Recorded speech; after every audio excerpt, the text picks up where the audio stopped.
Jadi yang pertama, saya akan menjelaskan dasar teori interferensi terapi, FIDE, before, nefro, metode teknik, efek, indikasi, dan kontraindikasinya. Prinsip dasar interferensial terapi atau IFT adalah modalitas elektroterapi yang memanfaatkan dua arus frekuensi menengah untuk menghasilkan bit frekuensi melalui proses interferensi di dalam jaringan tubuh, sehingga hambatan kulit menjadi lebih rendah dan stimulasi dapat mencapai jaringan yang lebih dalam secara nyaman. Terapi ini dapat diberikan dengan metode 2-pole atau 4-pole yang dilengkapi fitur swab untuk mencegah adaptasi saraf dan vektor scan untuk memperluas area stimulasi. Adapun prinsip kerjanya, yang pertama, mesin mengalirkan dua arus frekuensi menengah. Yang kedua, arus bertemu di jaringan dan dapat menyebabkan interferensi. Yang ketiga, bit frekuensi menstimulasi saraf. Yang keempat, meningkatkan sirkulasi darah, mengurangi spasme, dan merelaksasi otot. Kemudian yang kelima, swab mencegah adaptasi saraf. Yang keenam, vektor scan memperluas area kerja. Dan yang ketujuh, pasien merasakan sensasi tingling atau kesemutan ringan yang nyaman. Metode aplikasi before itu terdapat dua. Yang pertama adalah bipolar interferensi. Jadi, metode before itu menggunakan 4 elektroda, 2 pasang yang ditempatkan secara silang pada area terapi. 2 pasang elektroda ini berasal dari 2 saluran arus yang berbeda.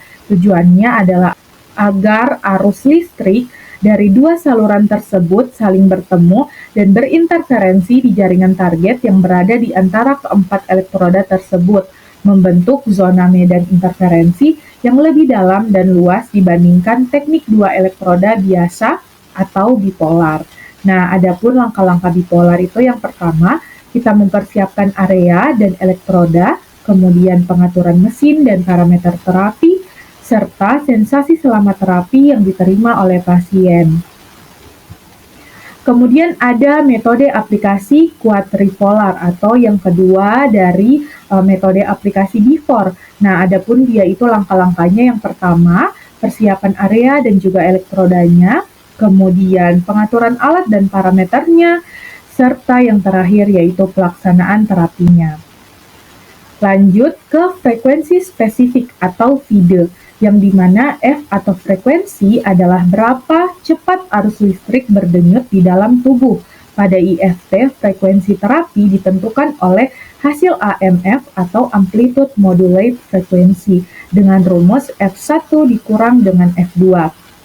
Lalu I atau intensitas berarti kekuatan arus listrik yang dirasakan pasien. Nah, di sini itu kita harus berhati-hati dan disesuaikan dengan toleransi tiap pasien karena pasti berbeda-beda.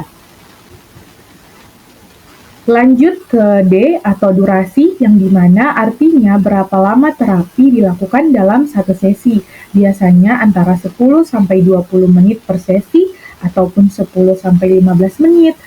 Serta bisa lebih lama sampai 25 menit dan terapi bisa dilakukan sekitar 3-5 kali per minggu.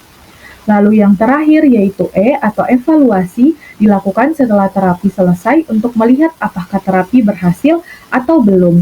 Nah, fisioterapis ini bisa menilai dengan cara mengukur skala nyeri menggunakan VAS, mengecek ROM, melihat ketegangan otot berkurang atau tidak, dan menanyakan kenyamanan pasien selama terapi.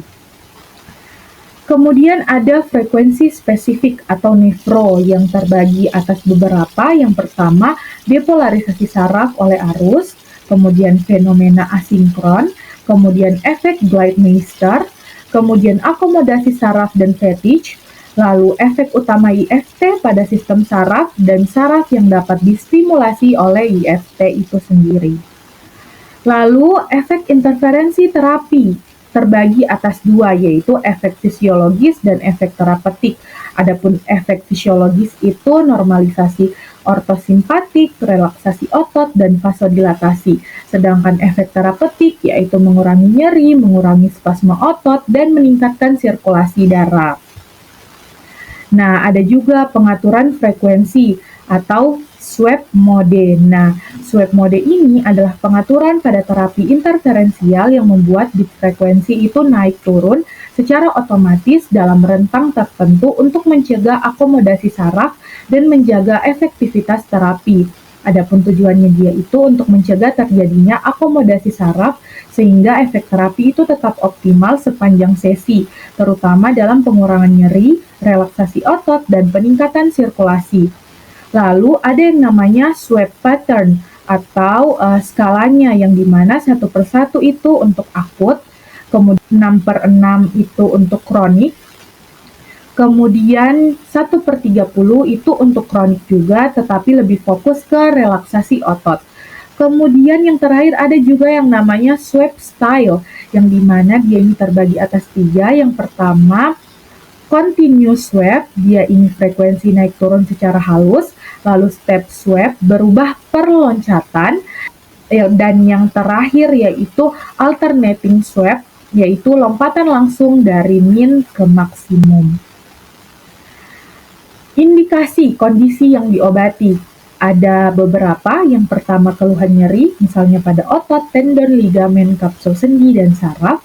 Kemudian hipertonus otot, kelemahan otot, gangguan neurovegetatif, post-trauma dan post-operasi seperti strain, subluxasi, ruptur jaringan lunak, kontraktur, post-imobilisasi, dan sebagainya. Kemudian ada juga kelainan sendi dan jaringan lunak yang terdiri atas spondylosis, bursitis, tendonitis, mialgia, dan atrofi otot.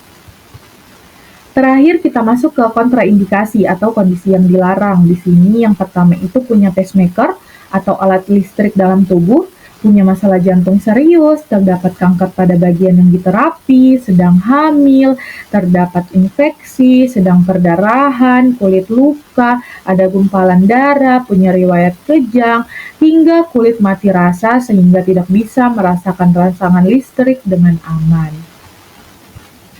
Nah, adapun video pengaplikasian alatnya dapat dilihat sebagai berikut.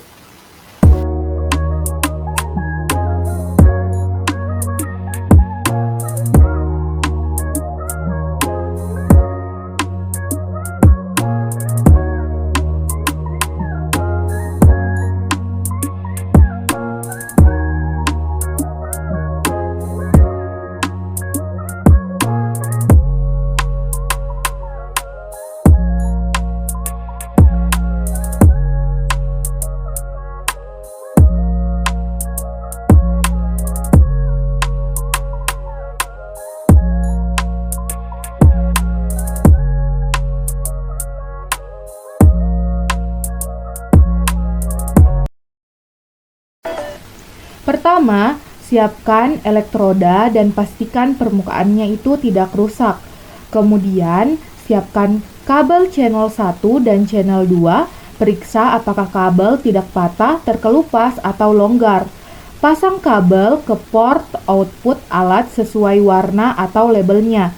Misalnya saja merah atau hitam.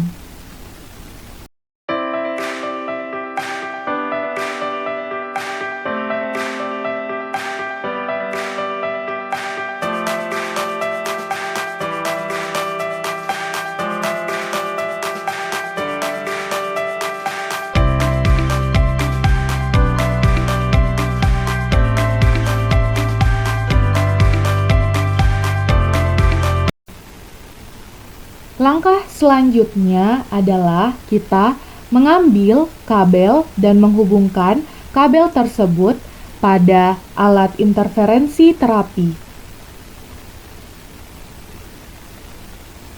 Dan jangan lupa pula untuk menyiapkan pad yang bersih, tidak berjamur, dan tidak robek.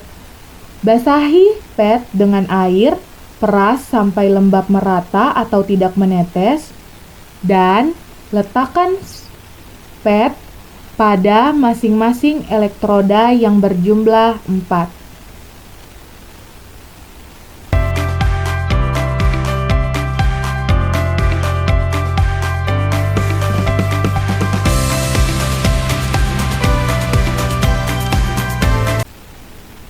Sambungkan alat yang telah terhubung pada alat interferensi terapi ke stop kontak.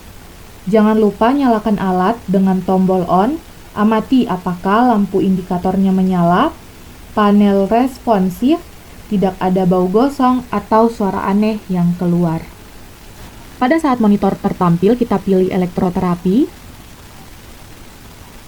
kemudian pain management, lalu 4 polar interferensial, klasik interferensial, kemudian kita atur waktu, bit frekuensi, frekuensi modulation, modulation perception, dan juga miliampernya atau intensitasnya.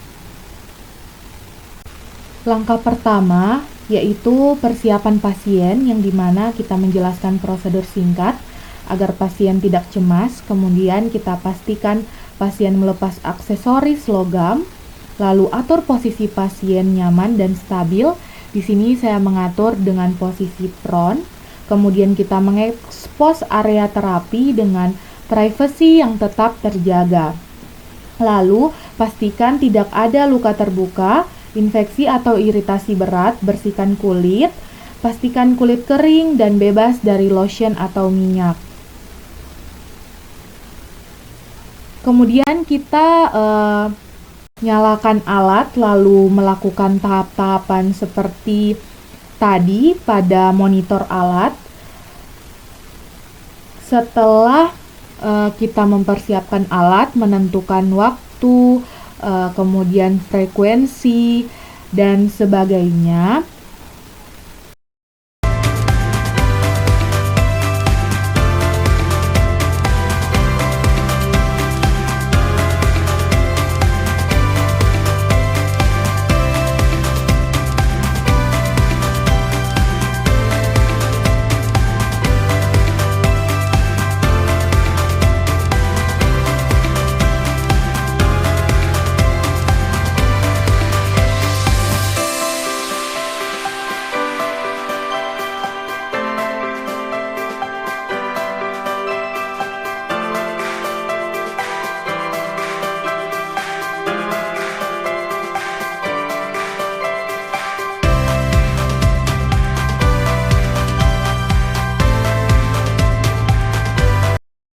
Lalu kita mengambil pad yang sudah disiapkan tadi, lalu pad dipasangkan sejajar atau silang, dan kita menghindari menempel tepat pada tonjolan dari tulang. Nah, di sini itu kita menempelkan elektroda pada kulit dengan permukaan pad yang menempel rata. Kencangkan dengan strap agar tidak bergeser, dan pastikan tekanannya itu tidak terlalu kuat. Pastikan semua padnya itu menempel rata. Pastikan juga kabelnya tidak tertarik atau kusut, dan pastikan intensitas pada alat itu masih 0.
Setelah itu, kita nyalakan alat, tekan start atau run, naikkan intensitas perlahan hingga pasien merasakan kesemutan lembut, tidak menusuk atau menyakitkan, dan tetap tanya kenyamanan pasien.